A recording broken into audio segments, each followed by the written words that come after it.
नमस्कार मित्रांनो, मी Shailesh Shinde, fine artist आहे. तुम्ही बघत असाल समोर तुम्हाला लाईन्स दिसत असतील, ज्या लेफ्ट टू राईट काढलेल्या आहेत.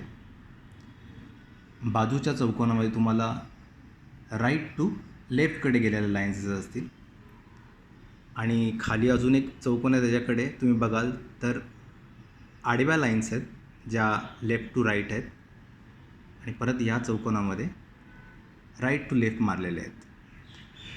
आता हे दाखवण्याचा उद्देश असा आहे की ज्या लोकांना ड्रॉईंग शिकायचे आहे किंवा ड्रॉईंगमध्ये करिअर करायचं आहे, उद्या जाऊन फाईन आर्टिस्ट व्हायचं किंवा ड्रॉईंगच्या रिलेटेड जे काही तुम्हाला शिकायचे असेल, त्या लोकांना ही बेसिक प्रॅक्टिस असणं खूप गरजेचं आहे.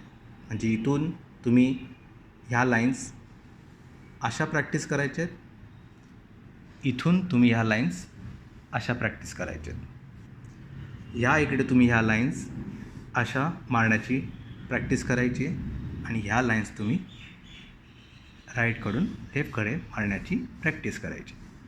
आता हे का करायचं आहे? बघा, आपल्याला जर का ड्रॉईंग काढायचं आहे म्हटल्यावर आपला हात हा एक टूल आहे आणि कुठलंही टूल तुम्ही चांगल्या पद्धतीने त्याला डेव्हलप केलं तर ते चांगलं काम करणार आहे. तुम्हाला तुमच्या हातातून बरेच ड्रॉईंग काढायचे, वेगवेगळ्या पद्धतीचे ड्रॉईंग्स आहेत. काहींचा आकार गोल असणार आहे, काहींचा ट्रायंगलमध्ये असणार आहे, काही चौकोनी असणार आहे, बेसिक शेपमध्ये. जर तुम्ही बघाल कुठलंही तुम्ही ड्रॉईंग करता तर बेसिक शेपमध्ये येतं. तर त्या प्रत्येकाची प्रॅक्टिस करण्यासाठी तुम्हाला तुमचा जो का हात आहे तो पूर्णपणे त्याला फ्री करणं हे महत्त्वाचं आहे.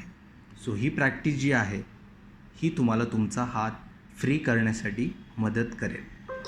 मग तुम्ही छोटे छोटे गोळे काढू शकता ॲज अ प्रॅक्टिस म्हणून. आणि ह्याच्यासाठी तुम्हाला चांगला पेपरच वापरला पाहिजे असं काही नाही. तुम्ही न्यूजपेपर घेऊ शकता, कुठलाही रफ पेपर घेऊ शकता कोरा, आणि तुम्ही ही प्रॅक्टिस घरात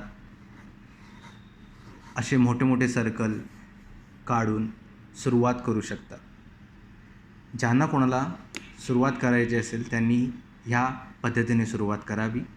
माझ्या नेक्स्ट व्हिडिओमध्ये मी सांगेन पुढे अजून कशी प्रॅक्टिस तुम्ही करू शकता. धन्यवाद.